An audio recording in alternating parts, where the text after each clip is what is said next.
Hello students, welcome to triple A bright academy. Students, हम weekly current affair series को continue करते हुए आज कवर करेंगे 14 से 20 मार्च के करंट अफेयर। सभी इंपॉर्टेंट पॉइंट्स को अच्छे से कवर करने की कोशिश करेंगे। अगर हमसे जुड़े रहना चाहते हैं, do subscribe our channel, press the bell icon. तो देख लेते हैं पहली इंपॉर्टेंट न्यूज़। तो हमारे पास पहली न्यूज़ है बुलेट ट्रेन प्रोजेक्ट को लेकर। तो देखिए बच्चों, हमारे पास national high speed rail corporation limited, इसने हमारे पास एक टाई अप किया है Japan railway track consultant corporation limited के साथ। तो यहां पर ये क्या करेंगे, हमारे पास जो इंडिया की बुलेट ट्रेन है उसके लिए ट्रैक को मैनेज करने के लिए काम करेंगे। देखिए, आपको पता होना चाहिए कि इंडिया की जो हाई स्पीड बुलेट ट्रेन का जो ट्रैक रहेगा वो कहां से कहां तक रहेगा, मुंबई से अहमदाबाद, जिसको नाम दिया गया Mumbai Ahmedabad high speed rail, और जिसको बुलेट ट्रेन प्रोजेक्ट के नाम से भी जाना जाता है। तो आपको बच्चों कुछ पॉइंट्स जो हैं वो पता होने चाहिए। पहला पॉइंट तो यही कि भारत में बुलेट ट्रेन कहां से कहां तक चलेगी, मुंबई से अहमदाबाद। पहला क्वेश्चन तो ये हो गया। इसको बनाने में लगभग 1 लाख करोड़ का खर्चा आएगा, जिसमें ज्यादातर पैसा कहां से आ रहा है, मोर देन 80% जापान से। तो जापान इस प्रोजेक्ट में पार्टनर है, जो कि हमें सॉफ्ट लोन प्रोवाइड कर रहा है। सॉफ्ट लोन का मतलब होता है बच्चों loan at very low rate of interest, loan at very low rate of interest. Japan के बारे में जब मैं बात करता हूं बच्चों, तो जापान ने हमारे पास बहुत पहले ही तकरीबन 1964 में बुलेट ट्रेन की शुरुआत कर दी थी अपने यहाँ। तो जापान एक ऐसा देश जिसने ऑलमोस्ट 1964 में ही अपने यहाँ बुलेट ट्रेन की शुरुआत जो है वो कर दी थी, और तब से वो बुलेट ट्रेन को बहुत अच्छे से मैनेज कर रहा है।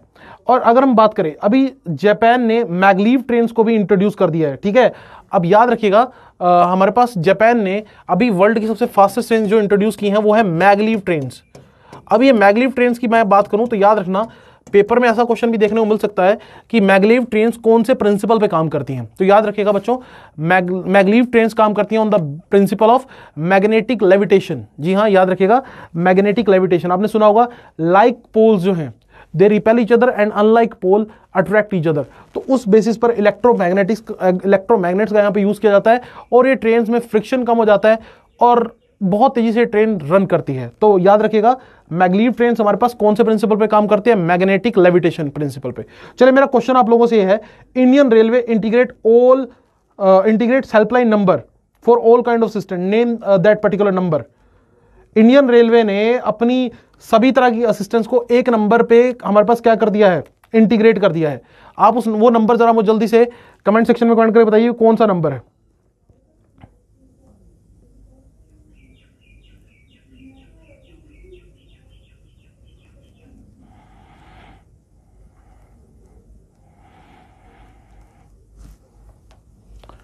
तो याद रखिएगा बच्चों, हमारे पास अगर क्वेश्चन आ गया पेपर में कि रेलवे ने किस नंबर में अपनी सारी जो असिस्टेंस है वो इंटीग्रेट किया, दैट इज 139। याद रखिएगा, अगर आपको रेलवे में ट्रैवल करते हुए किसी भी तरह की कोई भी दिक्कत, कोई भी परेशानी है, तो आप 139 नंबर डायल कर सकते हैं। तो ये भी एक क्वेश्चन बन जाता है बच्चों।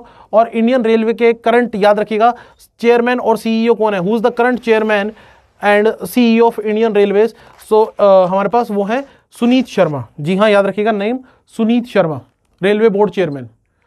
नेक्स्ट हमारे पास नेक्स्ट न्यूज की तरफ चलते हैं। तो नेक्स्ट न्यूज भी हमारे पास इंडियन रेलवे से सब्जेक्टेड है।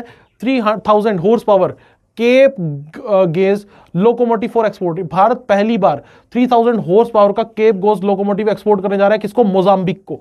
मोजाम्बिक एक कंट्री आपको देखने को मिलेगी बच्चों अफ्रीका में, जिसकी कैपिटल है मोपाटे। ठीक है, और ये इंजन बनाया किसने है, बनारस लोकोमोटिव वर्क्स वाराणसी ने। याद रखिएगा, बनारस लोकोमोटिव वर्क्स वाराणसी ने ये इंजन बनाया है, जिसको बेसिकली हमने एक्सपोर्ट किया। 3000 हॉर्स पावर, एक बहुत ही ज्यादा हॉर्स पावर वाला इंजन। तो पहली बार भारत इस तरह के इंजन जो एक्सपोर्ट कर पा रहा है। भारतीय स्टूडेंट इलेक्ट्रिक लोकोमोटिव्स में भी बहुत ज्यादा एडवांसमेंट अचीव की है जब से हमारे पास बना है इलेक्ट्रिक लोकोमोटिव फैक्ट्री माधेपुरा। याद रखिएगा, हमारे पास एक बहुत इंपॉर्टेंट फैक्ट्री है इलेक्ट्रिक लोकोमोटिव फैक्ट्री, और ये कहां है, माधेपुरा बिहार में। यहां पर बनते हैं बच्चों electric engine, electric locomotive engine. और इसमें हमारे पास जो पार्टनर कंपनी है उसका नाम है एल्स्टॉम। जी हां, याद रखिएगा, इस लोकोमोटिव फैक्ट्री में जो कि माधेपुरा बिहार में है, जहां पर इलेक्ट्रिक इंजन बनते हैं, इसमें जो हमारे पास पार्टनर है वो है एल्स्टॉम। एल्स्टॉम आपको बता दूं कि एक फ्रांस की कंपनी है। ठीक है, एल्स्टॉम जो है वो एक फ्रांस की कंपनी है और जो इलेक्ट्रिक इंजन्स बनाने के लिए जानी जाती है। तो ये भी एक बहुत इंपॉर्टेंट क्वेश्चन हो जाता है बच्चों, जो आप याद रखेंगे। और मैंने आपको बता दिया कि जो हमारे पास मोजाम्बिक है वो एक अफ्रीकन कंट्री है, जिसकी कैपिटल है मापुटो। ओके, चलिए मैं आपसे क्वेश्चन पूछ लेता हूं बच्चों, एक सिंपल सा क्वेश्चन। हॉर्स पावर की यहां पे बात हो रही थी, तो आप मुझे बताइएगा कि मैट्रिक हॉर्स पावर वोट्स में कितना होता है। हाँ जी, मेट्रिक हॉर्स पावर कितना होता है अप्रोक्सीमेटली इन वॉट्स?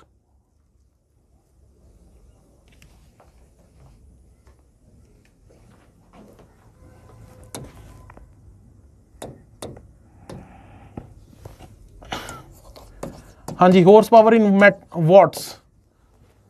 सो याद रखिएगा बच्चों, हमारे पास ये होता है 735.5, ठीक है। 1 हॉर्स पावर की जब मैं बात करता हूं हॉर्स पावर, ठीक है, सो 1 हॉर्स पावर अगर आपसे पूछ लिया कितना होता है तो याद रखिएगा दैट इज 735.5 वोट्स। तो ये एक इंपॉर्टेंट क्वेश्चन हमारे पास स्टूडेंट हो जाता है for the exam point of view. चलिए जी आगे चलते हैं हमारे पास नेक्स्ट न्यूज की तरफ। सो नेक्स्ट न्यूज हमारे पास मीटिंग को लेकर, तो first ever leaders level summit of quad countries.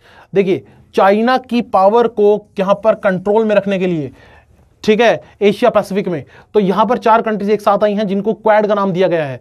तो इनकी पहली लीडर लेवल एक समिट हुआ था, वर्चुअल समिट, ठीक है, वीडियो कॉन्फ्रेंसिंग के थ्रू, क्योंकि कोविड के चलते हमारे पास जो नॉर्मल कॉन्फ्रेंस है वो पॉसिबल नहीं है। तो इसमें 4 कंट्रीज जो इन्वॉल्व थी उनके नाम याद रखिएगा, India, Japan, USA and Australia. जी हाँ, याद रखिएगा चारों के नाम, India, Japan, USA and Australia. Major announcement क्या हुई है यहां पर कि एक तो ये हमारे पास एक एक्सपर्ट वर्किंग ग्रुप बनाएंगे, ठीक है, वैक्सीन को लेकर, इमरजेंसी टेक्नोलॉजी को लेकर और क्लाइमेट को लेकर। तो याद रखिएगा 3 एक्सपर्ट वर्किंग ग्रुप जो हैं वो किस चीज को लेकर बनाए जाएंगे, तो यह है वैक्सीन, इमरजेंसी टेक्नोलॉजी और क्लाइमेट। और यहां पर 1 बिलियन डोजेस कोविड-19 वैक्सीन की प्रोड्यूस की जाएगी across Asia by 2022 to fight the pandemic. तो ये जो पॉइंट्स हैं आप याद रखिएगा। सेकंड यहां पर पॉइंट जो है वो भी इंपॉर्टेंट है कि कितनी बिलियन डोजेस क्वाड कंट्रीज ने टारगेट रखा है प्रोड्यूस करने का। तो इसमें किस किस ने पार्टिसिपेट किया, तो ऑब्वियसली इंडिया की तरफ से तो आप जानते होंगे कि प्राइम मिनिस्टर मोदी, ठीक है, यूएस की तरफ से नए प्रेसिडेंट जो बाइडन, ठीक है, और ऑस्ट्रेलिया की तरफ से स्कॉट मॉरिसन, और जापान की तरफ से वहां के नए प्राइम मिनिस्टर योशिदा सुगा। तो जी हाँ, चारों लीडर्स के नाम याद रखना बहुत जरूरी है जब मैं एग्जाम पॉइंट ऑफ व्यू से बात करता हूं।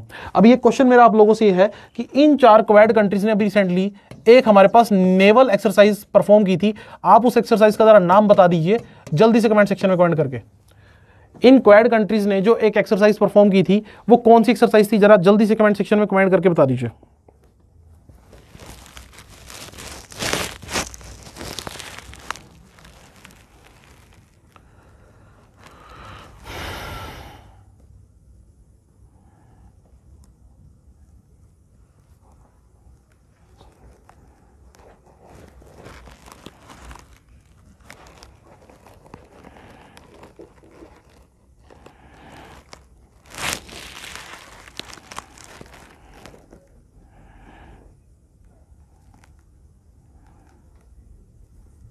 ओके, करेक्ट आंसर है स्टूडेंट, बिल्कुल सिंपल सा क्वेश्चन था, मालाबार एक्सरसाइज। जी हाँ, याद रखिएगा हमारे पास जो एक्सरसाइज परफॉर्म की गई थी दैट इज मालाबार एक्सरसाइज। चलिए जी नेक्स्ट क्वेश्चन की तरफ आगे बढ़ते हैं, नेक्स्ट न्यूज देख लेते हैं। तो नेक्स्ट न्यूज हमारे पास UN Asia environmental enforcement award. तो हमारे पास देखिए स्टूडेंट सस्मिता लेनका, ठीक है, ये एक हमारे पास ऑफिसर हैं in the Odisha, forest officer है ओडिशा में। इनको मिला है United nation 2020 Asia environmental enforcement award. किस कैटेगरी में, याद रखिए कैटेगरी याद रखिएगा, impact and gender leadership. Impact and gender leadership पहली बार है किसी इंडियन को यह अवार्ड मिला है। और जो थीम रही इस अवार्ड की, fighting transboundary environmental crimes.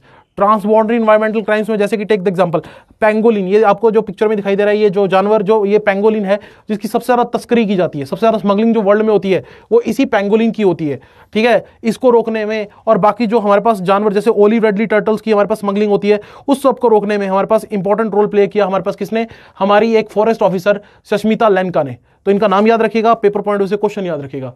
Orissa की बात हो रही है तो उड़ीसा के रिलेटेड मैं आपको 2 चीजें बताना चाहूंगा, ठीक है, बहुत इंपॉर्टेंट।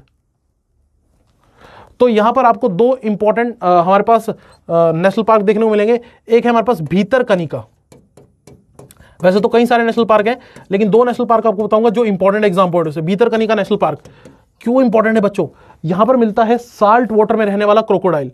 ये क्रोकोडाइल के लिए, सॉल्ट वाटर क्रोकोडाइल के लिए फेमस है, ठीक है।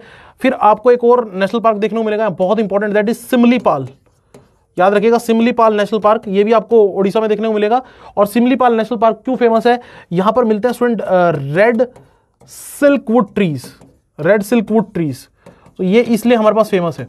चलिए मैं आपसे क्वेश्चन पूछ लेता हूं, मतलब कि यहां पर वाइल्ड लाइफ से रिलेटेड बात हो रही है, national park wild life sanctuary से रिलेटेड बात हो रही है। ओडिशा की किस वाइल्ड लाइफ सेंचुरी में, ओडिशा की किस वाइल्ड लाइफ सेंचुरी में आपको देखने को मिलेगा एशिया का सबसे बड़ा लगून? हाँ जी, एशियाज लार्जेस्ट लगून। हाँ जी, कहां पे, किस वाइल्ड लाइफ सेंचुरी में आपको देखने को मिलेगा?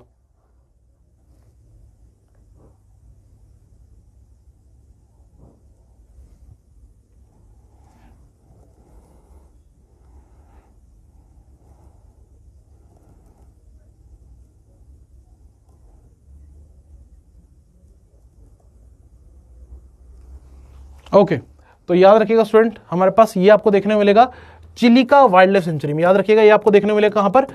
चिलिका वाइल्ड लाइफ सेंचुरी में। और चिलिका वाइल्ड लाइफ सेंचुरी बहुत ही फेमस है, ठीक है। और यहां पर आपको देखने को मिलेगा एशिया का सबसे बड़ा लगून और वर्ल्ड का दूसरा सबसे बड़ा लगून, ठीक है। एशिया का सबसे बड़ा और वर्ल्ड का सेकंड लार्जेस्ट, ठीक है। तो चिलिका वाइल्ड लाइफ सेंचुरी, तो ये सारी चीजें आपको देखने को मिलेंगी बायोडाइवर्सिटी को लेकर। कहां पर? इंडिया की फेमस स्टेट ओडिशा में, जिसको उत्कल के नाम से भी जाना जाता है। तो याद रखिएगा, ये भी एक छोटा सा पॉइंट है कि ओडिशा को भारत के नेशनल एंथम में हम किस नाम से जानते हैं? उत्कल के नाम से हम इसको जानते हैं, ठीक है। चलिए जी, नेक्स्ट न्यूज की तरफ चलते हैं। तो नेक्स्ट न्यूज हमारे पास साइंस एंड टेक्नोलॉजी से रिलेटेड है। तो ये है हमारे पास LUPEX mission. So Indian space research organisation ISRO और जापान की जो हमारे पास स्पेस एजेंसी है that is JAXA, Japan aerospace exploration agency, इन्होंने रिव्यू किया है जिस प्रोजेक्ट पे ये दोनों मिलकर काम कर रहे हैं, that is LUPEX. What is LUPEX? Lunar polar exploration mission. Full form याद रखिएगा, lunar polar exploration mission. Actually student, हम करने क्या जा रहे हैं? इंडिया और जापान मिलकर मून के साउथ पोल को एक्सप्लोर करेंगे, ठीक है। मून के साउथ पोल को एक्सप्लोर करेंगे और उसके लिए यह मिशन जो है, लुपेक्स मिशन जो है, वो कंक्लूड किया जा रहा है। उम्मीद की जा रही है कि 2024 तक ये मिशन लॉन्च कर दिया जाएगा। अब क्वेश्चन क्या क्या बनते हैं कि इसरो के साथ कौन सी कंट्री लुपेक्स मिशन में पार्टनर है? तो वो है जैक्सा। कब तक इस मिशन को लॉन्च करने का हमारे पास हमने टारगेट रखा है? 2024, जिसमें मेन ऑब्जेक्टिव क्या होगा? मून के साउथ पोल को स्टडी करना। अगर हम बात करें स्टूडेंट, मून को लेकर कई सारे मिशंस जो हैं वो हमारे पास ऑनगोइंग है और कई सारी कंट्रीज जो हैं अब मून को लेकर बहुत ज़्यादा एग्रेसिव हो चुकी हैं। स्पेशली रशिया और चाइना और यूएस के बीच में तो होड़ लग चुकी है। मैंने आपको बताया था कि आने वाला सबसे बड़ा मिशन जो मून को लेकर है, आर्टेमिस मिशन है। 2024 तक इसको लॉन्च करने की संभावना है, जिसमें मून के सरफेस पर फिर से ह्यूमन को लैंड कराया जाएगा बहुत समय बाद। आर्टेमिस मिशन के थ्रू हमारे पास यूएसए का ये मिशन है, जिसमें ह्यूमंस को मून के सरफेस पे लैंड कराया जाएगा और इसमें पहली बार किसी फीमेल को मून के सरफेस पे लैंड कराने की संभावना जताई जा रही है। तो पहली बार कोई फीमेल जो है वो मून के सरफेस पे लैंड कर पाएगी। तो मेरा क्वेश्चन स्टूडेंट अब आप लोगों से ये है, देखिए इसरो के बारे में आप जानते होंगे, याद रखिएगा इसका जो हेडक्वार्टर है वो बेंगलुरु में है और इसके करंट चेयरमैन है के सिवान। लेकिन मेरा थोड़ा सा क्वेश्चन अलग है यहाँ पर। अभी मेरा क्वेश्चन है आपसे स्टूडेंट, आप जरा कमेंट सेक्शन में कमेंट करके बताइए कि first spacecraft to reach on moon surface successfully. Name the first spacecraft to reach the moon surface successfully. First spacecraft to reach the moon surface successfully.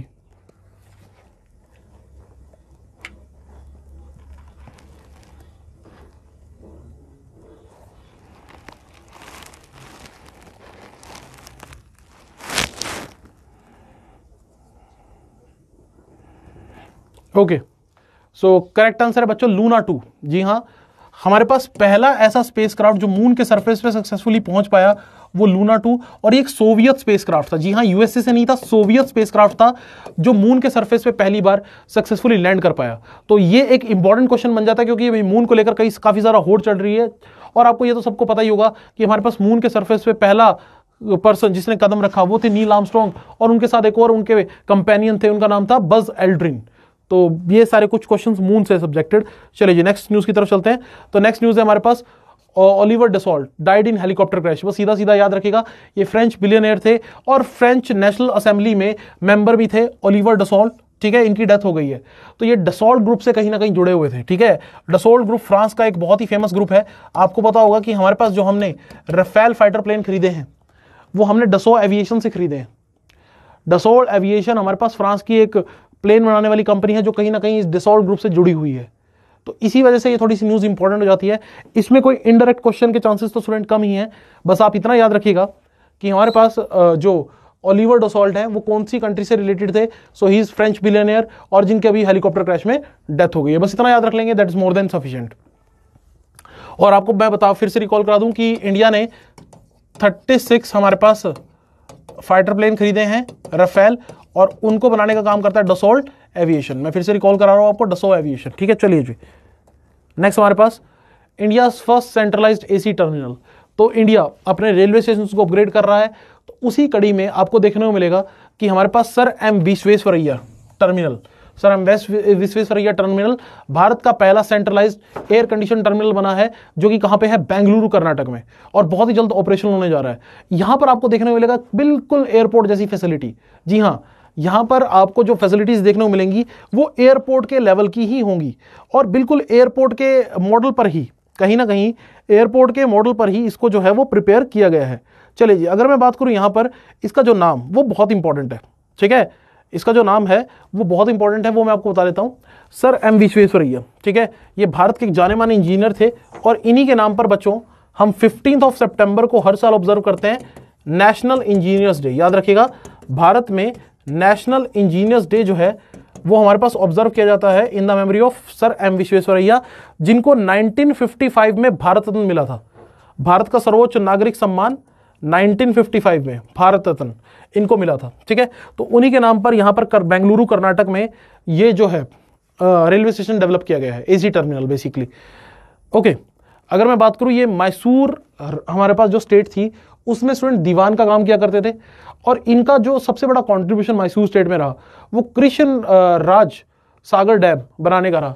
तो मैं अगर बात करूं, अगर आपसे कोई पूछ ले कि भारत के अंदर एक बहुत ही फेमस डैम है कृष्ण राज सागर डैम, तो इसको बनाने में किस इंजीनियर का मेन कंट्रीब्यूशन रहा, सो हमारे पास उसमें मेन कंट्रीब्यूशन रहा सर एम विश्वेश्वरैया का। मेरा क्वेश्चन आप लोगों से है, बिल्कुल सिंपल सा क्वेश्चन, कृष्ण राज सागर डैम जो है वो ऑब्वियसली हमारे पास कर्नाटक में है, ये कौन सी रिवर के ऊपर बना हुआ है?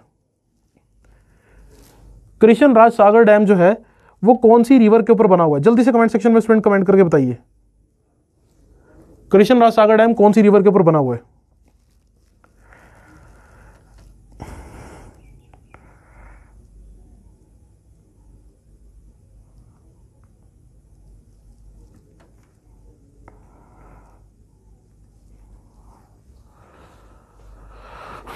ओके, सिंपल सा क्वेश्चन था स्टूडेंट हमारे पास कि ये कौन सी रिवर के ऊपर बना हुआ है। तो याद रखिएगा, ये हमारे पास बना हुआ है कावेरी रिवर के ऊपर। जी हाँ, याद रखिएगा, ये हमारे पास बना हुआ है कावेरी रिवर के ऊपर।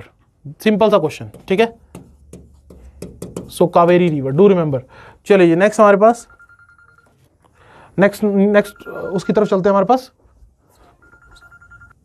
नेक्स्ट न्यूज स्टूडेंट हमारे पास ऑयल सप्लाई को लेकर है। देखिए, यूएसए जो है भारत का दूसरा सबसे बड़ा ऑयल सप्लायर बन गया है। ये हमारे पास न्यूज किसने बताई है? रॉयटर्स ने, जो कि एक बड़ी न्यूज एजेंसी है, कि यूएसए जो है वो इंडिया का सेकंड बिगेस्ट ऑयल सप्लायर बन चुका है। यूएसए के पास बहुत बड़े क्रूड ऑयल रिजर्व्स हैं बच्चों, और यहां पर जो चीज समझने वाली है, इंडिया का सबसे बड़ा क्रूड ऑयल सप्लायर है इराक, और सेकंड नंबर पे हमारे पास यूनाइटेड स्टेट्स। देखिए, ईरान के ऊपर सैंक्शन लगे हुए हैं और वेनेजुएला के ऊपर सैंक्शन लगे हुए हैं, इसीलिए ईरान और वेनेजुएला से हम क्रूड ऑयल नहीं खरीद पा रहे। इसका नुकसान इंडिया को उठाना पड़ रहा है, और इसके रीजन की वजह से जो क्रूड ऑयल हमें अभी खरीदना पड़ रहा है वो अच्छे खासे हाई रेट पर खरीदना पड़ रहा है। एक्चुअली हमें धोखा दिया ओपेक के एक मेन मेंबर सऊदी अरेबिया ने। आपको पता होना चाहिए, वर्ल्ड में कच्चा तेल सप्लाई करने में जो मेजर रोल प्ले करता है वो है ओपेक, एक ऑर्गेनाइजेशन जिसका नाम है organization of petroleum exporting countries, जिसमें 13 मेंबर्स हैं, और इसमें सबसे पावरफुल मेंबर है सऊदी अरेबिया। सऊदी अरेबिया ने भारत को धोखा दिया, क्योंकि सऊदी अरेबिया ने हमें प्रॉमिस किया था कि जैसे ही इकोनॉमी रिवाइव होगी कोरोना वायरस के बाद, वो एकदम से क्रूड ऑयल की सप्लाई कम नहीं करेंगे और प्राइसेस को थोड़ा सा मैनेज करके रखेंगे। लेकिन उन्होंने अपना वादा पूरा नहीं किया, और इंडिया को कहा कि आप वो क्रूड ऑयल यूज कीजिए जो आपने कोविड के दौरान हमसे कम रेट पे खरीदा है। तो भाई, आपने एक तरह से क्या किया? हमें धोखा दिया, क्योंकि हमने उनसे ये प्रॉमिस लिया था कि हम आपसे क्रूड ऑयल कोविड के दौरान तब खरीदेंगे जब आप कोविड खत्म होने के बाद, जब इकोनॉमी रिवाइव करना शुरू करेगी, आप एकदम से दाम नहीं बढ़ाएंगे। तो ये कहीं ना कहीं इंडिया के लिए एक हमारे पास बुरी खबर थी, जो कि सऊदी अरेबिया ने एक अच्छा स्टेप नहीं लिया यहां पर। चलिए, अगर हम बात करें, अगर ईरान के ऊपर से सैंक्शन हट जाते हैं बच्चों, तो पूरी उम्मीद की जा सकती है कि इंडिया को कम रेट पर क्रूड ऑयल जो है वो खरीदने को मिल सकता है, ठीक है। लेकिन अभी यूएसए जो है ईरान के ऊपर सैंक्शन हटाने के कोई मूड में अभी तक तो नहीं दिखाई दे रहा। देखते हैं फ्यूचर में क्या होता है। लेकिन अगर मैं बात करूं, आपको बताना चाहिए कि इंडिया ने अपने यहां पर स्ट्रेटेजिक क्रूड ऑयल रिजर्व बनाए हैं। आपको ये पेपर पॉइंट से क्वेश्चन पता होना चाहिए कि इंडिया ने अपने यहां पर स्ट्रेटेजिक क्रूड ऑयल रिजर्व बनाए हैं, जहां पर इमरजेंसी के लिए कच्चे तेल को हमने एक तरह से संभाल कर रखा हुआ है। तो वो कहां कहां बनाए आपको मैं बता देता हूं। एक तो है हमारे पास स्टूडेंट विशाखापट्टनम, याद रखिएगा 3 क्रूड ऑयल रिजर्व हैं। एक तो है हमारे पास विशाखापट्टनम, विशाखापट्टनम आपको कहां देखने को मिलेगा? So that is in Andhra Pradesh. उसके बाद हमारे पास दूसरा है मैंगलुरु, ठीक है। मैंगलुरु आपको कहां देखने को मिलेगा? कर्नाटक में। तीसरा है हमारे पास पड्डूर। तो 3 ये क्रूड ऑयल रिजर्व्स इंडिया ने बनाए हैं। That one is Visakhapatnam, another one is Mangaluru, third one is Padur. So do remember the name the areas where 3 strategic crude oil reserves established by government of India. आप मुझे कमेंट सेक्शन में comment करके बताइए कि पड्डूर आपको कौन से राज्य में देखने को मिलेगा? पड्डूर जो है वो आपको कौन से राज्य में देखने को मिलेगा? जल्दी से कमेंट सेक्शन में कमेंट करके बताइए।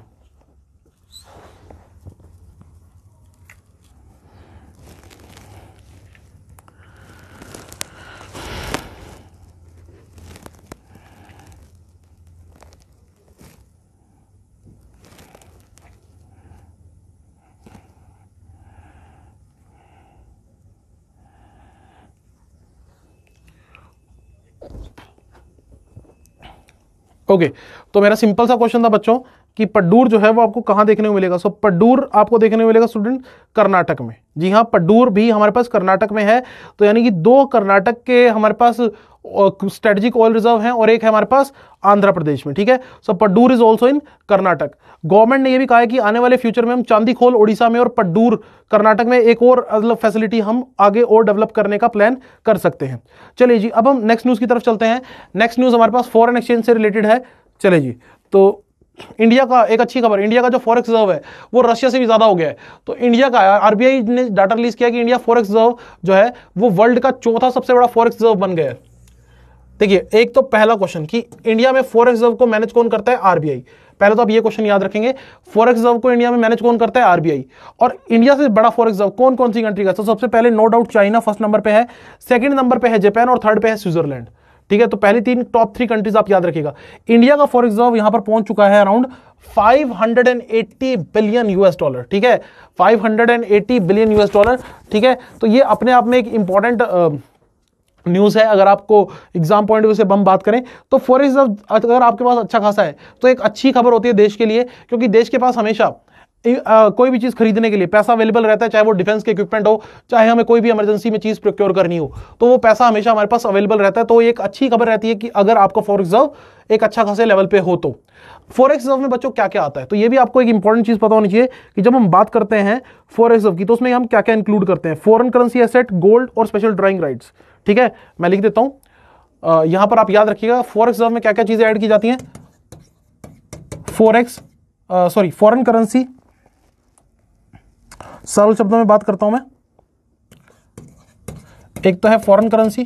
ठीक है, जनरली फॉरेन करेंसी में हम हार्ड करेंसी रखते हैं जैसे यूएस डॉलर, ठीक है, गोल्ड, और तीसरा स्पेशल ड्राइंग राइट्स। मेनली हमारे पास ये चीजें होती है। मेन स्पेशल ड्राइंग राइट्स आपको देखने को मिलेंगे एसडीआर। ये आईएमएफ के पास स्पेशल ड्राइंग राइट्स हमारे पास रहते हैं, आईएमएफ से सब्जेक्टेड होते हैं, और इसमें 5 करेंसीज हमारे पास रहती हैं। स्पेशल ड्राइंग राइट्स में हमारे पास कितनी करेंसीज को जगह दी जाती है, तो ये आपने याद रखना है कि 5 करेंसीज। ठीक है, और वो करेंसीज कौन कौन सी हैं? SDR calculated from a weight basket of 5 currencies, US dollar, euro, Japanese yen, Chinese yuan and British pound. तो याद रखिएगा कौन कौन सी currencies? US dollar, euro, Japanese yen, Chinese yuan and British pound. तो ये 5 करेंसीज रहती हैं। मेरा क्वेश्चन आप लोगों से है, इन 5 करेंसी में सबसे ज्यादा वेटेज किस करेंसी की है? बहुत सिंपल सा क्वेश्चन है। इन 5 करेंसी में सबसे ज्यादा वेटेज जो है वो कौन सी करेंसी की है?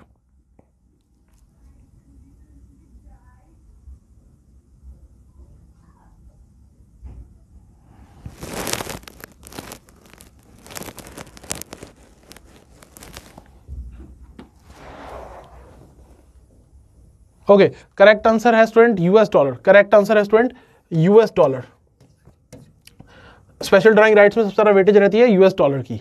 चलिए जी, नेक्स्ट न्यूज की तरफ चलते हैं। नेक्स्ट न्यूज है हमारे पास advisory committee for studying the Saraswati river. देखिए, archaeological survey of India, ASI, archaeological survey of India ने एक नोटिफिकेशन हमारे पास स्टेट की है, जिसमें उन्होंने कहा कि एडवाइजरी कमेटी वो फाइंड कर ये एक तरह से बना रहे हैं सरस्वती रिवर को लेकर।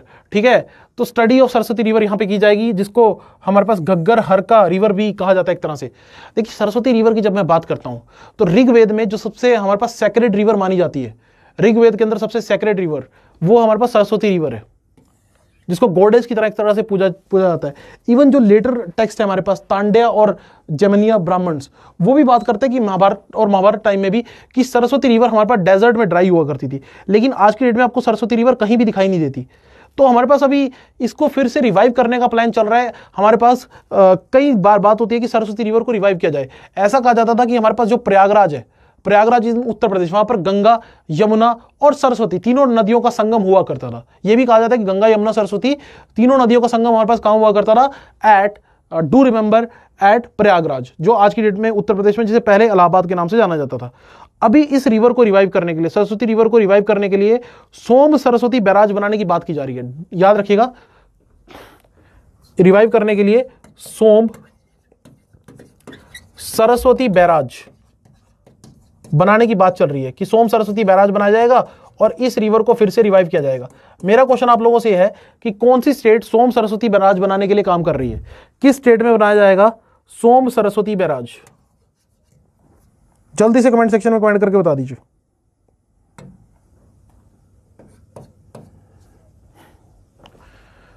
तो सोम सरस्वती बैराज स्टूडेंट कहां बनाया जाएगा?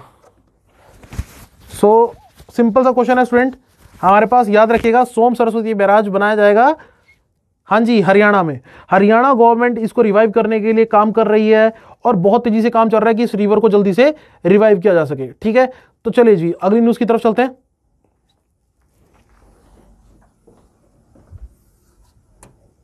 चलिए, super computer Fugaku now fully operational. तो जापान का सुपर कंप्यूटर है फुगाकू, जिसको वर्ल्ड का सबसे फास्टेस्ट सुपर कंप्यूटर कहा जाता है, तो वो अब फुली ऑपरेशनल हो चुका है। तो याद रखिएगा कि वर्ल्ड का सबसे फास्टेस्ट सुपर कंप्यूटर जो है उसका नाम है फुगाकू, जापान ने बनाया है और इसको बनाने का काम करता है जापान साइंटिफिक रिसर्च इंस्टीट्यूट, ठीक है, राइकन एंड फुजित्सु। तो अगर मैं बात करूं स्टूडेंट, ये तो बात हुई वर्ल्ड के सबसे फास्टेस्ट सुपर कंप्यूटर की। क्या इंडिया में भी कोई सुपर कंप्यूटर है? और क्या इंडिया का सुपर कंप्यूटर वर्ल्ड में अपनी जगह बनाने में कामयाब हो पाया है? तो अगर मैं बात करूं, इंडिया का जो सबसे फास्टेस्ट सुपर कंप्यूटर है स्टूडेंट, उसका नाम है परम सिद्धि।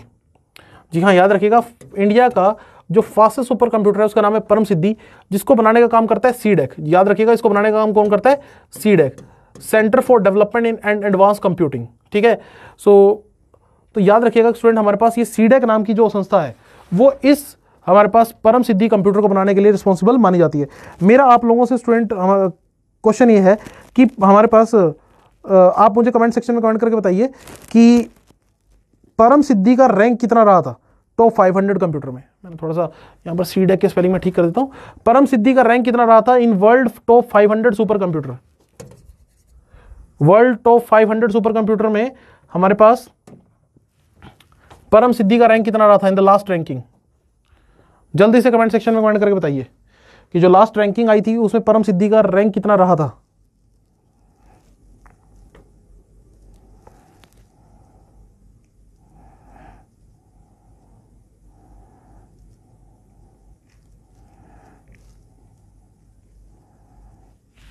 ओके, याद रखिएगा स्टूडेंट, इसका रैंक था 63rd। परम सिद्धि वर्ल्ड में 63rd नंबर पे था इन terms of world fastest super computer. Although भी हमें काफी कुछ करने की जरूरत है, लेकिन याद रखिएगा भारत में सुपर कंप्यूटर बनाने का काम कौन करता है? CDAC, centre for development in advance computing. ठीक है, जैसे ही फुल फॉर्म मैंने आपको पहले ही बताई थी। World first pieces with plastic waste in the ocean. देखिए, एक बहुत अच्छा इनिशिएटिव लिया गया है कि जो ओशन में प्लास्टिक वेस्ट मिलता है उसका यूज करके अब पीसीज को तैयार किया जाएगा, पर्सनल कंप्यूटर्स को तैयार किया जाएगा। और ऐसा करने वाला पहली कंपनी जो वर्ल्ड की बनी है वो है हमारे पास HP, ठीक है, हेवलेट पैकर्ड। ठीक है, ये पहली कंपनी बनी है जिसने ऐसा कुछ किया है। इसका हेडक्वार्टर स्टूडेंट आपको कैलिफोर्निया में देखने को मिलेगा। और एनरिके लोरेस, ठीक है, इसके प्रेसिडेंट का नाम याद रखिएगा। ठीक है, कौन है इसके president? Enrique Lowry, president Enrique Lowry, he is the current president of Hewlett Packard. ठीक है, जिसका हेडक्वार्टर कैलिफोर्निया में है। और ये वर्ल्ड का दूसरा सबसे बड़ा मैन्युफैक्चरर है पर्सनल कंप्यूटर्स के रिगार्डिंग। ठीक है, वर्ल्ड में अगर मैं बात करूं सबसे ज्यादा नंबर पर पर्सनल कंप्यूटर्स को बनाकर सेल करने वाली कंपनी है तो वो है हमारे पास Hewlett Packard, HP।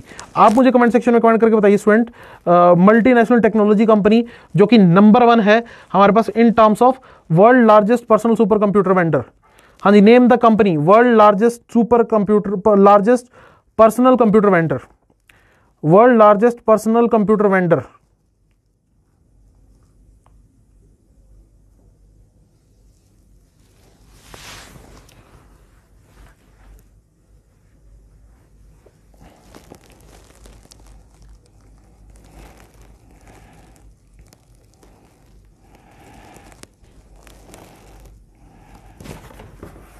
Okay, so याद रखिएगा स्टूडेंट, लिनोवो वर्ल्ड में सबसे बड़े लेवल पर हमारे पास पर्सनल कंप्यूटर्स वेंडर जो है वो लिनोवो है, जिसका हेडक्वार्टर कहां आपको देखने को मिलेगा, बीजिंग में, यानी चाइनीज कंपनी है बेसिकली, याद रखिएगा। ये वर्ल्ड की सबसे बड़ी पीसी बनाने वाली कंपनी बन चुकी है। सेकंड नंबर पे है एचपी। चलिए नेक्स्ट हमारे पास first Indian fencer to qualify for Olympic, तो भवानी देवी जो कि तमिलनाडु से है, ये फर्स्ट इंडियन फेंसर बनी है जिन्होंने ओलंपिक के लिए क्वालिफाई कर लिया है। तो ओलंपिक आपको बताना चाहिए टोक्यो में 2021 ओलंपिक्स होने जा रहे हैं। और जब भी मैं ओलंपिक की बात करता हूं, ओलंपिक को मैनेज करने की रिस्पॉन्सिबिलिटी रहती है आईओसी की, इंटरनेशनल ओलंपिक कमेटी, आईओसी। इसके करंट प्रेसिडेंट कौन है, उनका नाम याद रखिएगा। आईओसी के करंट प्रेसिडेंट है थॉमस बैक। और हमारे पास स्टूडेंट जो 2021 के ओलंपिक्स है, पहले 2020 में होने थे, ये हमारे पास क्या हुए, पोस्टपोन हुए, और अब 2021 में वो ओलंपिक होने जा रहे हैं।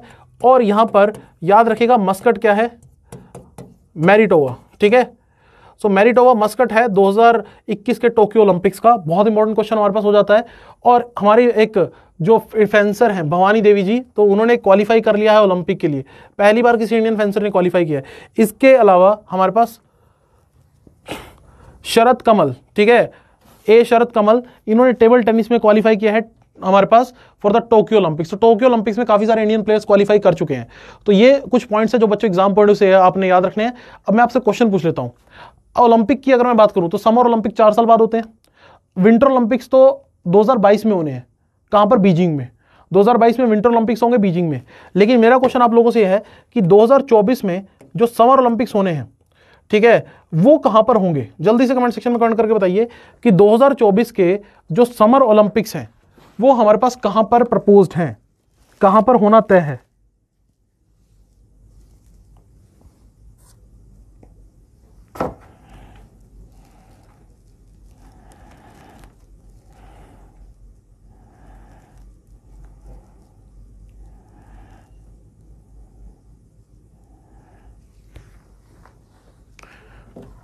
ओके, सो याद रखिएगा स्टूडेंट, पेरिस, ठीक है।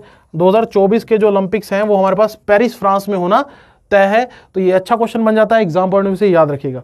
चलिए नेक्स्ट न्यूज की तरफ चलते हैं। सो India's import of arm decrease by 33%। एक बहुत ही अच्छी खबर। देखिए हमारे पास अभी आपने देखा होगा कि राजनाथ सिंह जो इंडिया के defence minister, do remember the name of the defence minister Rajnath Singh, तो उन्होंने क्या कहा था कि हम 101 डिफेंस इक्विपमेंट, 101 डिफेंस आइटम्स को इंपोर्ट करना बैन कर रहे हैं, कि इनका जो इंपोर्ट है वो हम बैन कर रहे हैं, कि इंडिया में आप इनको इंपोर्ट नहीं कर सकते, आपको इंडिया में ही बनाना पड़ेगा। तो कई सारे इनिशिएटिव्स लिए गवर्नमेंट ने, और अल्टीमेटली जो हम हथियार खरीदते थे फॉरेन कंट्री से उसमें कमी आई है। ये एक अच्छी खबर इसलिए है क्योंकि हम उन हथियारों को इंडिया में ही बना पा रहे हैं। तो ये रिपोर्ट हमारे पास किसकी तरफ से आई है, सिप्री की तरफ से, that is Stockholm international and peace research institute. इसने क्या कहा है कि इंडिया का जो डिफेंस एक्सपोर्ट है वो डिफेंस इंपोर्ट है वो 33% गिर गया है 2011 से लेकर 2016 के बीच में। तो ये अपने आप में एक अच्छी खबर। और इंडिया के 3 सबसे बड़े डिफेंस सप्लायर कौन है इसी समय पीरियड में, याद रखिएगा। अगर हम बात करें 2016 से 2020 के बीच में, तो रशिया सबसे पहले नंबर पे है, दूसरे पे है फ्रांस और थर्ड पे है इजराइल। तो ये टॉप 3 हमारे पास जो डिफेंस सप्लायर हैं भारत के, उनके नाम भी आप याद रखेंगे। बहुत तेजी से बच्चों एक शिफ्ट इंडियन डिफेंस पॉलिसी में देखने को मिल रहा है। वो क्या, कि हम पहले सिर्फ रशिया के ऊपर काफी हद तक डिपेंडेंट हुआ करते थे अपने हथियारों के लिए, लेकिन आज की डेट में हम यूएसए से भी हथियार खरीदते हैं, ठीक है। इवन हमने फ्रांस से भी हथियार खरीदना शुरू कर दिया बड़े लेवल पर, और इजराइल भी इसमें एक स्ट्रॉन्ग कंटेंडर हमें देखने को मिलता है। तो हमने जो है डाइवर्सिफिकेशन की है, जो कि एक अच्छी खबर है। इसके अलावा आत्मनिर्भर भारत के तहत हम बहुत से हथियार भारत में बना रहे हैं। एक चीज मैं आपको बताना चाहूंगा, गवर्नमेंट ने लक्ष्य रखा है कि 2025 तक हमारे पास रुपीज 1,75,000 करोड़, रुपीज 1,75,000 करोड़ के डिफेंस इक्विपमेंट्स की हम यहां पर क्या करेंगे, मैन्युफैक्चरिंग करेंगे। जी हां, याद रखिएगा कि हमारे पास गवर्नमेंट ने क्या कहा है कि डिफेंस प्रोडक्शन का जो टारगेट होगा, डिपार्टमेंट ऑफ डिफेंस ने जो प्रोडक्शन का टारगेट रखा है डिफेंस में, वो है 1,75,000 in aerospace, 75,000 crore in aerospace and defence goods and services by 2025।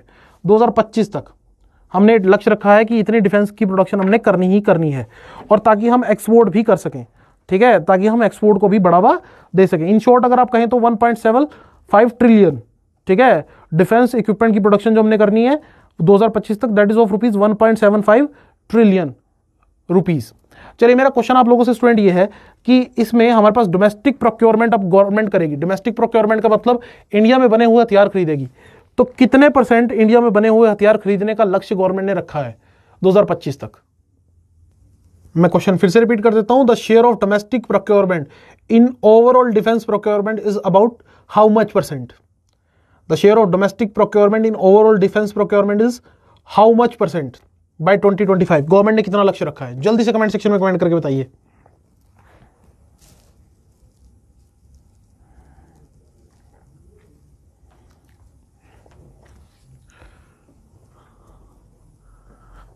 Okay, तो याद रखिएगा बच्चों 60%। बहुत ही मुश्किल लक्ष्य है कि भारत में जो डिफेंस इक्विपमेंट हम परचेज करते हैं हमारी आर्मी, नेवी, एयरफोर्स के लिए, 2025 तक हमने लक्ष्य रखा है कि उसमें 60% जो इक्विपमेंट होंगे वो भारत में ही बने होने चाहिए। ये लक्ष्य गवर्नमेंट ऑफ इंडिया ने अपने लिए निर्धारित किया है। तो चलिए जी, आगे चलते हैं हमारे पास, और ये 1,75,000 करोड़ का टारगेट भी आप याद रखेंगे। चलिए जी, नेक्स्ट न्यूज की तरफ आगे बढ़ते हैं। नेक्स्ट न्यूज है, RBI insisted all banks implement the image based CTS. CTS means cheque truncation system.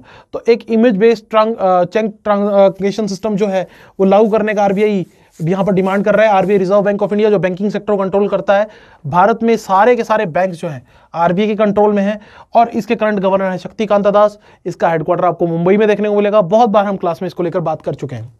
तो अभी इसकी गाइडलाइन आई है image based cheque truncation system को लेकर। तो आपसे पूछा जा सकता है कि कब तक इसको भारत के सभी बैंकों को लागू करने के निर्देश मिले हैं?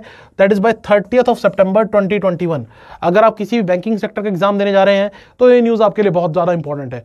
और भारत में अभी भी 18,000 बैंक ब्रांचेज ऐसी हैं जो हमारे पास आउटसाइड हैं एनी फॉर्मल क्लियरिंग एग्रीमेंट। ठीक है, तो ये अपने आप में एक इंपॉर्टेंट हमारे पास चीज हो जाती है कि इस चीज को कहीं ना कहीं हेंस इसको इंप्लीमेंट करना जरूरी हो जाता है।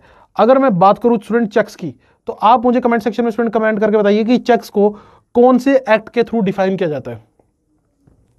भारत में चेक्स को कौन से एक्ट के थ्रू डिफाइन किया जाता है? जल्दी से कमेंट सेक्शन में कमेंट करके बताइए कि चेक्स को भारत में कौन से एक्ट के थ्रू डिफाइन किया जाता है।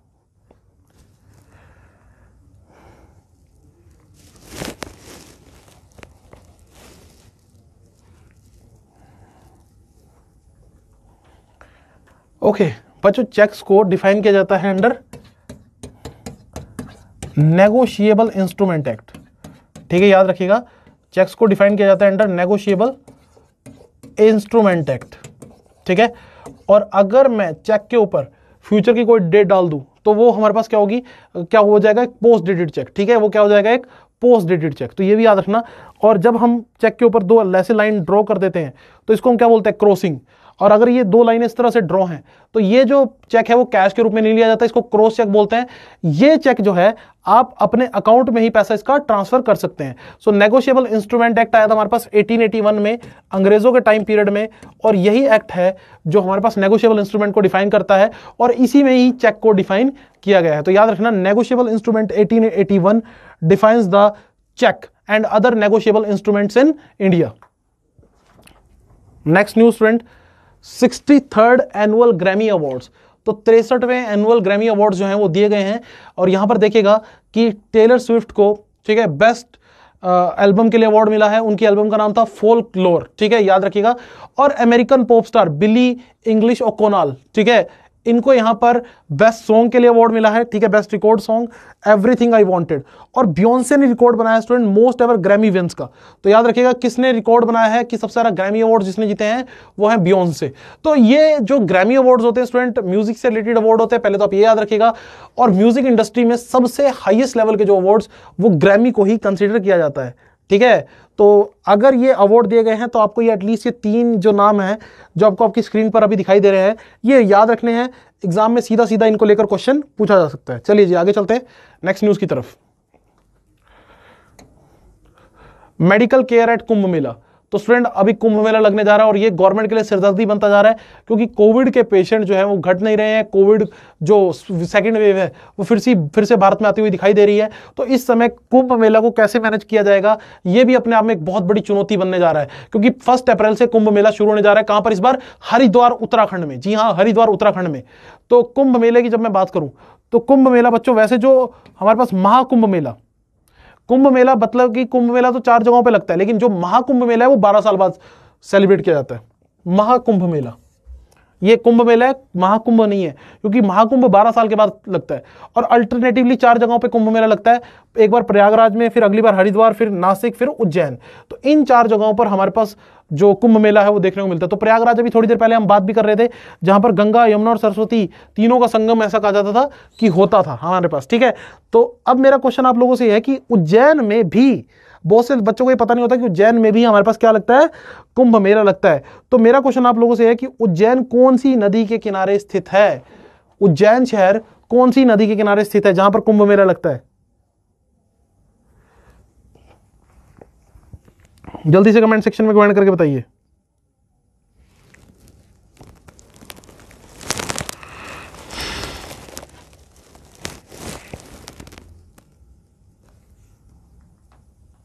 ओके, करेक्ट आंसर देख लेते हैं बच्चों। करेक्ट आंसर है शिप्रा रिवर। जी हाँ, करेक्ट आंसर है हमारे पास शिप्रा रिवर, ठीक है। उज्जैन शिप्रा रिवर के किनारे बसा हुआ है, ठीक है। नेक्स्ट हमारे पास इंदिरा नूई मेमोयर, ठीक है। इंदिरा नूई कौन है स्टूडेंट? ऑल्दो अगर हम बात करें, इनको पद्म भूषण मिल चुका है, ठीक है। फॉर्मर सीईओ रह चुकी है पेप्सिको की। तो पेप्सिको वर्ल्ड की सबसे बड़ी कंपनीज में से एक है, ठीक है। उसकी फॉर्मर सीईओ रह चुकी है, इंडियन ओरिजिन से है। तो इनकी जो मेमोयर है उसको हमारे पास यहाँ पर पब्लिश किया गया है, my life and full work, family and our future, ठीक है। तो इसको आप याद रखेंगे, किसका हमारे पास मेमोयर है। और यहां पर अभी अगर हम बात करें who is the current chairman and CEO of Pepsi, तो वो है रेमन लेगोरेटा, ठीक है। रेमन लेगोरेटा, तो ये हमारे पास चेयरमैन है। तो बेसिकली बच्चों, इंदिरा नूई हम जबरदस्ती ने इंडियन बना दे तो वो गलत होगा, इंडियन ओरिजिन से है। क्योंकि जब ये इंडिया विजिट इन्होंने किया था, तो जब इनसे पूछा भी गया कि आपको कैसा लगा अपने कंट्री आकर, तो इन्होंने बोला कि I am not Indian, I am US citizen. तो बट ये है कि चलो इनके रिलेटेड अगर कोई इस तरह से बुक प्रिंट हुई है तो क्वेश्चन आने की पॉसिबिलिटी रहेगी, तो इसलिए हमने इसको कवर कर लिया, ठीक है। चलिए जी, नेक्स्ट न्यूज की तरफ आगे बढ़ते हैं। नेक्स्ट न्यूज, आईएनएस ध्रुव न्यूक्लियर मिसाइल ट्रैकिंग वेसल। तो इंडियन नेवी अपने आप को और ज्यादा मजबूत करती हुई जा रही है, और यहां पर एक न्यूक्लियर मिसाइल ट्रैकिंग वेसल हमारे पास उतार दिया गया है मैदान में, ठीक है। तो इसका नाम होगा आईएनएस ध्रुव। कोई भी न्यूक्लियर मिसाइल हमारे देश के आसपास हमें दिखाई देगी तो ये उसको ट्रैक कर लेगा, आईएनएस ध्रुव। तो आईएनएस का मतलब होता है इंडियन नेवल शिप। तो इंडियन नेवल शिप, अभी यहां पर विश्व में ऐसे 4 ही कंट्रीज हैं इंडिया को छोड़कर जो ये कैपेबिलिटी रखते हैं, जो है USA, France, Russia and China. So India 5वां ऐसा कंट्री बना है जिसके पास ये कैपेबिलिटी आ चुकी है। इस वेसल को, आईएनएस ध्रुव को किसने बनाया है? हिंदुस्तान शिपयार्ड लिमिटेड, जो कि कहां है? विशाखापट्टनम में। और विशाखापट्टनम आपको पता ही होना चाहिए कहां है? आंध्र प्रदेश में। तो मेक इन इंडिया इनिशिएटिव के तहत इसको बनाया गया है। तो कोई भी न्यूक्लियर मिसाइल अगर हमारे देश के आसपास आती हुई दिखाई देगी तो ये बहुत जल्द उसको ट्रैक कर लेगा। इंडियन नेवी की जब मैं बात करता हूं स्टूडेंट, तो इंडियन नेवी भारत की रक्षा के लिए हमेशा तैयार। तो इंडियन नेवी के बारे में बेसिक चीजें आपको हमेशा याद रहनी चाहिए। एक तो हमारे पास इंडियन नेवी में इस समय एडमिरल कौन है? पहले तो ये क्वेश्चन आपके लिए बहुत इंपॉर्टेंट हो जाता है। So who is the current admiral of Indian navy? तो वो है हमारे पास, याद रखिएगा, admiral of the Indian navy Karambir Singh, ठीक है। Admiral of the Indian navy Karambir Singh, और commander in chief of the Indian navy वो तो प्रेसिडेंट होते हैं, प्रेसिडेंट रामनाथ कोविंद। और 4 दिसंबर को हम ऑब्जर्व करते हैं इंडियन नेवी डे। याद रखिएगा, 4 दिसंबर को हम ऑब्जर्व करते हैं इंडियन नेवी डे। सो आपको मैं एक और चीज बताना चाहूंगा स्टूडेंट, कि हमारी नेवी जो है, ठीक है, तो उसमें हमारे पास अगर हम बात करें, काफी हद तक बदलाव आया है over the period of time. हमने काफी इसमें एडवांसमेंट लाई है, जैसे अभी हमने लास्ट लेक्चर में प्रोजेक्ट 75 के बारे में बात की थी। चलिए, लेकिन अब मैं क्वेश्चन पूछ लेता हूं कि किसको कहा जाता है father of Indian navy? Who is known as father of Indian navy? हाँ जी, who is known as father of Indian navy? जल्दी से कमेंट सेक्शन में कमेंट करके बताइए।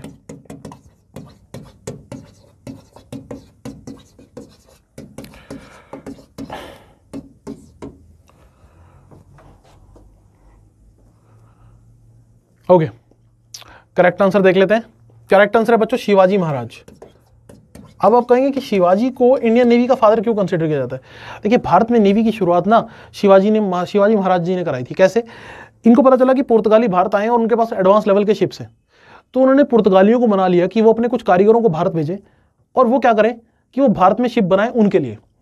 और इन्होंने बड़ी चालाकी से क्या किया कि अपने कुछ मजदूरों को, कुछ कारीगरों को उनके साथ लगा दे जो पुर्तगाल से आए थे, ताकि वो भी सीख जाए कि शिप बिल्डिंग कैसे होती है। तो इस तरह से भारत में बड़े लेवल पर शिप बिल्डिंग की शुरुआत की शिवाजी ने, ठीक है। इसीलिए he is known as father of Indian navy.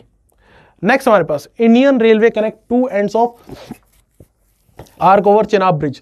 तो चेनाब ब्रिज के ऊपर बन रहा है वर्ल्ड का हाईएस्ट रेलवे ब्रिज। जी हाँ, ये आप देख सकते हैं इमेज में, ये वर्ल्ड का हाईएस्ट रेलवे ब्रिज है जो कि हमारे पास 35 मीटर ऊंचा होगा एफिल टावर से भी। तो ये अगर हम बात करें स्टूडेंट, अपने आप में एक आर्किटेक्ट इंजीनियरिंग का एक बेजोड़ नमूना होगा। इसको बनाने का काम कौन कर रहा है? Konkan railway corporation limited. जी हाँ, याद रखिएगा, इसको बनाने का काम कर रहा है कोंकण रेलवे कॉर्पोरेशन लिमिटेड। और ये हमारे पास चेनाब रिवर के ऊपर बन रहा है। ये हमारे पास जो हमारा जो कश्मीर वाला एरिया है वहां पर हमें एक अच्छी कनेक्टिविटी देगा और हम अच्छे लेवल पर इंडिया के हिली एरियाज को रेस्ट ऑफ द इंडिया से कनेक्ट कर पाएंगे। देखिए, रेलवे के बारे में अभी मैं बात कर रहा था। रेलवे कई सारे लक्ष्य लेकर चल रही है, ठीक है, जैसे कि 2030 तक वो अपने आप को कार्बन न्यूट्रल बनाने का लक्ष्य लेकर चल रही है, याद रखिए। ओके बच्चों, इसमें अब हम बात कर लेते हैं चेनाब रिवर के बारे में। सो चेनाब रिवर जो है वो इंडस रिवर सिस्टम का हिस्सा है, याद रखिएगा। चेनाब रिवर जो है वो इंडस रिवर सिस्टम का हिस्सा है और इंडस रिवर सिस्टम में टोटल 6 इंपॉर्टेंट रिवर्स आती हैं, इंडस, चेनाब, झेलम, रावी, ब्यास और सतलज। आपको बता दूं कि इंडस रिवर सिस्टम का 80% वाटर पाकिस्तान को जाता है। जी हाँ, आपने सही सुना। और इसका रीजन क्या है? इंडस वाटर ट्रीटी, जो इंडिया ने घाटे का सौदा पाकिस्तान के साथ किया था, ठीक है। और ये पंडित नेहरू की एक बड़ी गलतियों में से एक मानी जाती है, ठीक है। अब मेरा क्वेश्चन आप लोगों से है कि इंडस वाटर ट्रीटी कौन से ईयर में साइन हुई थी? जल्दी से कमेंट सेक्शन में कमेंट करके बता दीजिए कि इंडस वाटर ट्रीटी जो है वो कौन से ईयर में साइन हुई थी।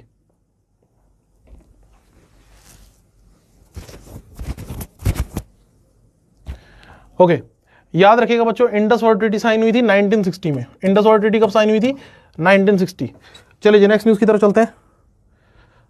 हमारे पास IQAIR report. So according to 2020 world air quality report released by IQAIR, so India was the third most polluted country. विश्व में तीसरा सबसे पोल्यूटेड कंट्री है और ये रिपोर्ट दी गई है on the basis of PM 2.5, particulate matter 2.5 के बेसिस पर। ये बात आप याद रखिएगा, ठीक है।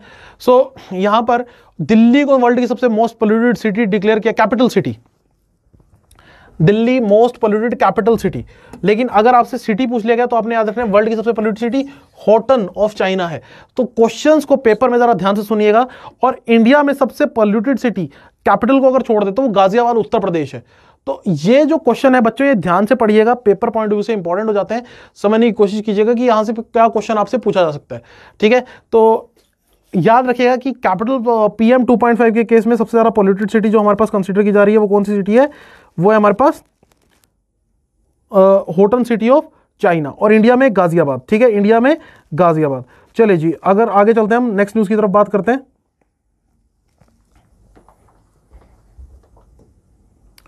India first SOFR linked ECB deal.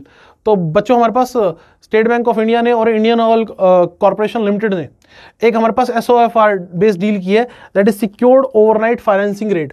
तो बच्चों, 2 रेट्स होते हैं। बैंकिंग वाले बच्चों के लिए इंपॉर्टेंट क्वेश्चन हो जाता है। एक तो SOFR रेट होता है, ये बच्चों इंटरनेशनल लेवल पे रेट चलते हैं जिस लैंडिंग पर्पसेस के लिए। सो सिक्योर्ड ओवरनाइट फाइनेंसिंग रेट है, ठीक है, SOFR। और एक है हमारे पास लिबर, ज्यादातर वर्ल्ड में अभी तक लिबर रेट चलता है, that is London interbank offer rate. तो अभी यहां पर पहली बार क्या हुआ है कि SBI और इंडियन ऑयल कॉर्पोरेशन ने एक एग्रीमेंट लिंक किया जिसमें एक्सटर्नल कॉमर्शियल बॉइंग को लेकर, जिसमें उन्होंने लिबर की जगह SOFR को यूज किया। तो यही हमारे लिए एक इंपॉर्टेंट पॉइंट बन जाता है कि पहली बार किन एंटिटीज ने हमारे पास इसको पीछे छोड़ते हुए यहां पर यूज किया है SOFR को, लिबर को पीछे छोड़ते हुए, तो है SBI and Indian oil corporation limited. So IOCL की जब मैं बात करता हूं तो ये भारत की अपने आप में एक बड़ी एंटिटीज में से एक है। भारत में बहुत बड़े लेवल पर काम IOCL द्वारा किया जाता है, इंडियन ऑयल कॉर्पोरेशन द्वारा। महारत्ना स्टेटस कंपनी में से एक कंसिडर किया जाता है। मेरा क्वेश्चन आप लोगों से स्टूडेंट ये है कि आप कमेंट सेक्शन में कमेंट करके बता दीजिए कि हु इज द करंट, अगर मैं बात करूं, who is the current chairman of Indian oil corporation limited? Who is the current chairman of Indian Oil Corporation Limited?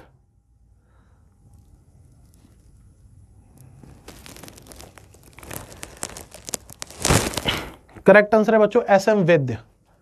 Indian oil corporation के करंट चेयरमैन कौन है? SM वैद्य, ठीक है। चलिए जी, नेक्स्ट न्यूज की तरफ चलते हैं। नेक्स्ट है ब्लूमबर्ग बिलियनियर इंडेक्स। तो ब्लूमबर्ग बिलियनियर इंडेक्स ने हमारे पास क्या बताया कि गौतम अडानी अगर ऐसे ही आगे जिस तरह से उन्होंने अपनी वेल्थ जो है पिछले 1 साल में बढ़ाई, अगर उसी रेट से वो बढ़ाते रहे तो बाय द एंड ऑफ 2021 वो वर्ल्ड के रिचेस्ट पर्सन होंगे। ये रिपोर्ट हमारे पास ब्लूमबर्ग की तरफ से आई है, ठीक है। और वो जेफ बेजोस और टेस्ला के सीईओ को भी पीछे छोड़ देंगे, ठीक है। सबसे तेजी से अपनी वेल्थ को जो इंक्रीज किया है कई मल्टीपल फोल्ड टाइम्स, तो वो गौतम अडानी ने किया है, जो अडानी ग्रुप के चेयरमैन है।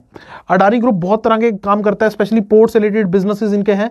और आपको स्टूडेंट में एक चीज बताना चाहूंगा, पिछले कुछ टाइम पीरियड में इन्होंने कई सारे पोर्ट्स को ओवरटेक किया है। जैसे अगर मैं बात करूं, रिसेंटली अडानी ग्रुप ने हमारे पास ओवरटेक किया था डिग्गी पोर्ट को, ठीक है। याद रखिएगा, अडानी ग्रुप जो है भारत के कई सारे पोर्ट्स को मैनेज करता है, कई सारे एयरपोर्ट्स को मैनेज करता है। अभी इन्होंने एक्वायर किया था हमारे पास एक और इंपॉर्टेंट पोर्ट, डिग्गी पोर्ट। तो मेरा क्वेश्चन आप लोगों से यही है कि डिग्गी पोर्ट आपको भारत में कौन से राज्य में देखने को मिलेगा? डिग्गी पोर्ट जो है वो भारत के कौन से राज्य में आपको देखने को मिलेगा? तो डिग्गी पोर्ट स्टूडेंट महाराष्ट्र में आपको देखने को मिलेगा। याद रखिएगा, डिग्गी पोर्ट इज इन महाराष्ट्र, ठीक है। तो सिंपल सा क्वेश्चन हमारे पास। चलिए जी, नेक्स्ट हमारे पास प्रिट्जगर आर्किटेक्चर प्राइज 2021। तो ये हमारे पास प्रिट्जगर आर्किटेक्चर प्राइज जो है वो हमारे पास दिया गया है, ठीक है। आप याद रखिएगा, ये आर्किटेक्चर में दिया जाने वाला सबसे इंपॉर्टेंट प्राइज में से एक। ओके, आर्किटेक्चर प्राइज जो है हमारे पास, उसके बारे में समझिए स्टूडेंट, ठीक है। तो ये एक सबसे बेस्ट आर्किटेक्चर प्राइज जो है प्रिट्जगर प्राइज कंसीडर किया जाता है। तो सीधा सीधा क्वेश्चन हमारे पास पूछा जाएगा कि एनी लेक्टन और जीन फिलिप वेसल को ये मिला है फॉर द ईयर 2021। और दूसरा प्रिट्जगर प्राइज किससे रिलेटेड है? So that is related to architecture. सीधा सीधा क्वेश्चन हमारे पास। Okay, next news, important one. Italy join ISA. Italy ने आईएसए को ज्वाइन कर लिया, that is international solar alliance. जब मैं बात करता हूं स्टूडेंट इंटरनेशनल सोलर अलायंस की, ये भारत की एक अंतरराष्ट्रीय संस्था जो सोलर एनर्जी के यूज को प्रमोट करती है, जिसके नए चेयरमैन पिछले लेक्चर में हमने बात की थी, अजय माथुर, ठीक है। इसके नए चेयरमैन कौन बने? अजय माथुर। और एक चीज और स्टूडेंट याद रखिएगा, इसका हेडक्वार्टर आपको कहां देखने को मिलेगा? इसका हेडक्वार्टर आपको देखने को मिलेगा हमारे पास बॉम्बे में, ठीक है, सॉरी गुरुग्राम में। इसका हेडक्वार्टर जो है वो आपको देखने को मिलेगा गुरुग्राम, हरियाणा। ये भी आप याद रखिएगा, ठीक है। और ये पूरे विश्व में सोलर एनर्जी को प्रमोट करने वाली संस्था है, जिसको इंडिया और फ्रांस ने मिलकर लॉन्च किया था। किसने? कौन सी दो कंट्रीज ने? इंडिया और फ्रांस ने मिलकर इसको लॉन्च किया था। प्राइम मिनिस्टर ने सबसे पहले बच्चों इसके बारे में कहां बात की थी? हमारे पास वेम्बले स्टेडियम 2015 में, वेम्बले स्टेडियम में इसके बारे में अनाउंसमेंट की थी कि इंडिया जल्दी ही एक ऐसी ऑर्गेनाइजेशन एस्टेब्लिश करेगा। तो वेम्बले स्टेडियम जो है वो विश्व के प्रसिद्ध स्टेडियम में से एक है। मेरा क्वेश्चन अब आप लोगों से स्टेडियम को लेकर है कि वेम्बले स्टेडियम आपको वर्ल्ड में कहां देखने को मिलेगा? जल्दी से कमेंट सेक्शन में कमेंट करके बताइए कि वेम्बले स्टेडियम आपको वर्ल्ड में कहां देखने को मिलेगा?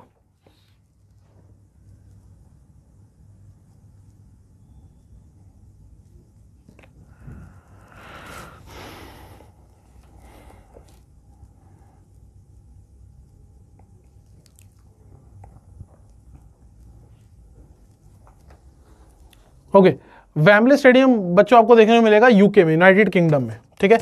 वेम्बले स्टेडियम आपको कहां देखने को मिलेगा? यूनाइटेड किंगडम में। नेक्स्ट हमारे पास largest increase in child and maternal deaths.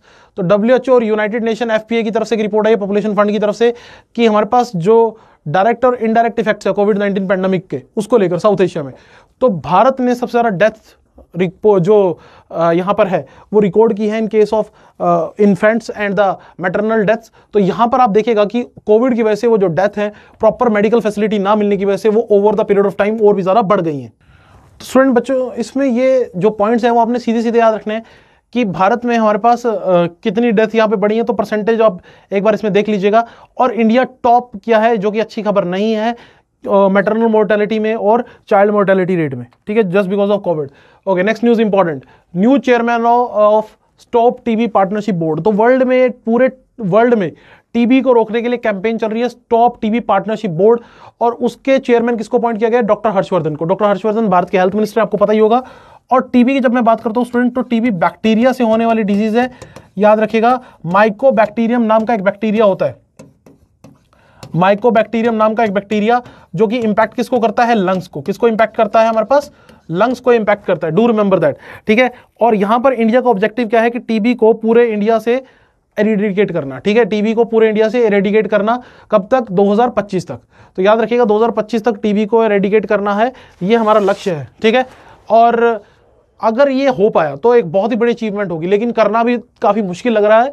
और इंडिया ने जो कैंपेन चलाई है टीबी को रोकने के लिए, वो है टीबी हारेगा देश जीतेगा। याद रखिएगा, कैंपेन का नाम है टीबी हारेगा देश जीतेगा। तो ये जो क्वेश्चंस है वो आपको याद रखने हैं कि किस ऑर्गन को टीबी डैमेज करता है, दैट इज लंग्स, और कौन सा बैक्टीरिया होता है हमारे पास, माइकोबैक्टीरियम। चलिए मैं आपसे क्वेश्चन पूछ लेता हूं, WHO ने, वर्ल्ड हेल्थ ऑर्गेनाइजेशन ने टीबी को पूरे वर्ल्ड से एलिमिनेट करने के लिए कौन से ईयर को टारगेट रखा है? WHO ने कौन से ईयर को टारगेट रखा है टीबी को पूरे विश्व से एलिमिनेट करने के लिए? जल्दी से कमेंट सेक्शन में कमेंट करके बताइए।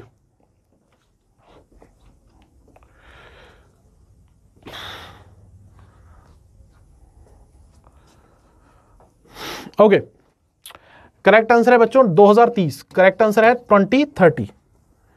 नेक्स्ट हमारे पास inventor of the cassette tape passes away. देखिए हमारे पास एक डच इंजीनियर थे लोई ओटन्स, ठीक है, इनकी डेथ हो गई है, और ये वो पर्सन थे जिन्होंने कैसेट टेप को इन्वेंट किया था। बचपन में अगर आपने कभी सुना हो, अब तो ये खैर कैसेट टेप्स जो हैं वो खत्म ही हो चुके हैं, लेकिन बचपन में शायद में भी आपने इनको सुना हो, और इनका एक इंपॉर्टेंट रोल था सीडी की डेवलपमेंट में भी। So he is the person who is responsible for the development of CD and the cassette tape, Lou Ottens. इनकी डेथ हो गई है, और ये फिलिप्स में काम कर चुके हैं और फिलिप्स के हेड भी रहे।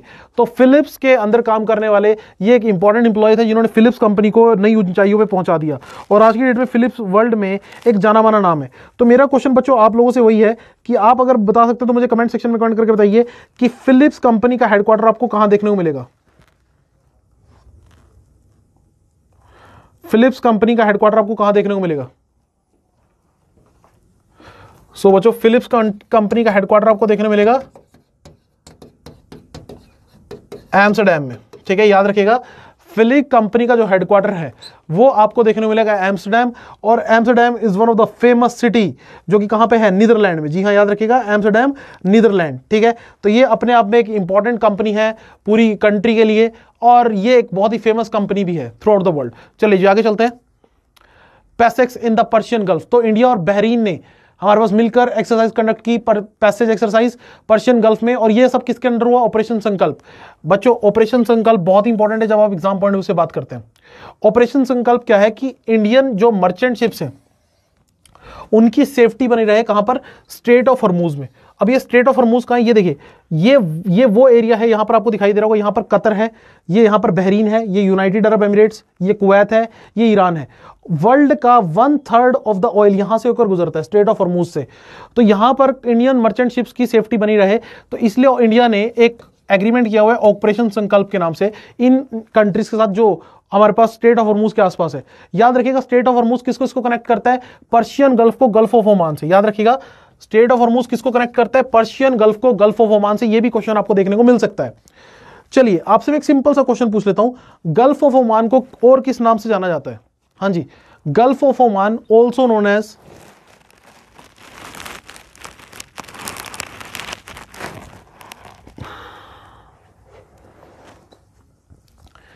याद रखिएगा स्टूडेंट, गल्फ ऑफ ओमान को हम और किस नाम से जानते हैं? Gulf of Makran. जी हाँ, याद रखिएगा इसको और किस नाम से जानते हैं? गल्फ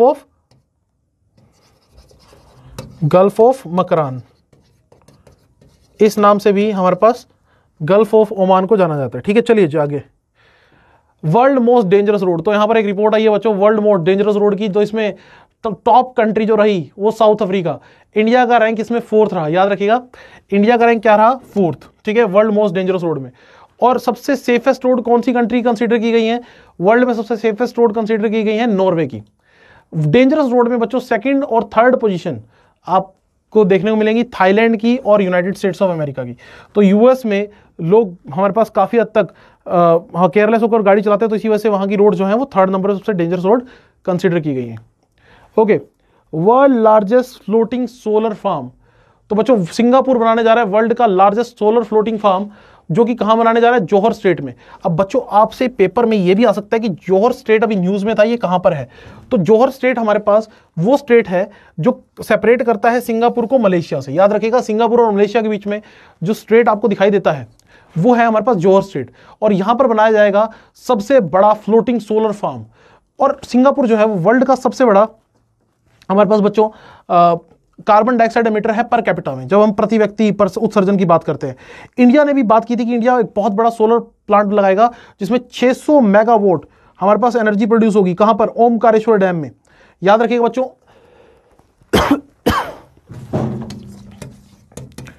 ओमकारेश्वर डैम, इसके ऊपर इंडिया भी क्या करेगा? यहां पर एक फ्लोटिंग पावर प्लांट बनाएगा जो कि अपने आप में एक बहुत इंपॉर्टेंट प्लांट होगा। ओमकारेश्वर डैम बच्चों कौन सी नदी के ऊपर है? ये है हमारे पास नर्मदा रिवर के ऊपर। ओमकारेश्वर डैम हमारे पास नर्मदा रिवर के ऊपर है। तो आप मुझे बता दीजिए, हमने पहले इस क्वेश्चन को कवर किया है, ये कौन सी स्टेट में है? कौन सी स्टेट में इंडिया का बन रहा है largest floating solar energy project, जो कि ओमकारेश्वर डैम पे है नर्मदा रिवर के ऊपर? कौन सी स्टेट? जल्दी से कमेंट सेक्शन में कमेंट करके बता दीजिए।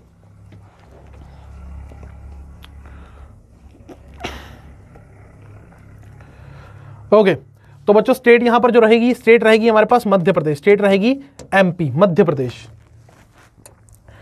Okay, last news for the day student, Jan Dhan account जो है वो हमारे पास 42 करोड़ लोगों के खुल चुके हैं। जी हां, फाइनेंशियल इंक्लूजन को स्ट्रॉन्ग करने के लिए खोले गए थे प्रधानमंत्री जनधन योजना के अकाउंट्स, और यहां पर 42 करोड़ लोगों के अकाउंट खुल चुके हैं, जिसमें टोटल डिपॉजिट हो चुका है 1,39,864 करोड़। बहुत बड़ी अमाउंट है। और यहां पर रुपए कार्ड इन लोगों को इशू किए गए हैं।